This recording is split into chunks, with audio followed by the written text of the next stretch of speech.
আমি নিজেকে ঈমানদার বলে দাবি করি, আমার ঈমান আমাকে এখনো পর্যন্ত মসজিদেই আনতে পারলো না। আমি ঈমানদার, কথা কোন ঠিক কিনা? আমার ঈমান আমাকে এখন পর্যন্ত মসজিদে আনতে পারলো না। এলাকার মধ্যে ঈমানদারের অভাব নাই, কিন্তু ফজরের সময় মুসল্লি পাওয়া যায় না, বাটি চালান দিয়ে, কথা কোন ঠিক কিনা? কিসের ঈমানদার? তোমার ঈমান এখন পর্যন্ত মসজিদে আনতে পারলো না, তোমার ঈমান এখনো পর্যন্ত সুদ থেকে ফিরাইতে পারলো না, তোমার ঈমান এখন পর্যন্ত বিড়ি ছাড়াইতে পারলো না, গাঁজা, ইয়াবা।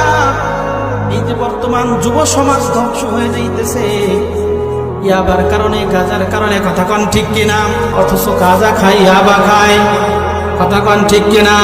শুধু খায় না, ওই কারণে পুরা দেশটা ধ্বংস হয়ে যাইতেছে আজ এই ইয়াবার কারণে, গাঁজার কারণে। এরা নবীর উম্মতের দল। এজন্য যদি আপনি নিজেকে ঈমানদার বলে দাবি করেন, তাহলে আপনার ঈমানদারি ফুটে উঠবে।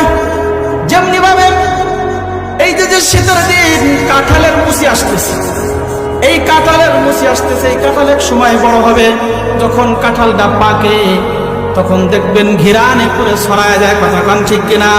ভাঙ্গার আগেই ঘিরান বের হয়ে যায়।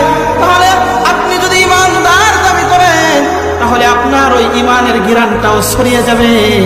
আপনার ঈমানের কোনো ঘিরান তো ছড়ায় না, বরং আপনার থেকে দুর্গন্ধ আসে, কথা কোন?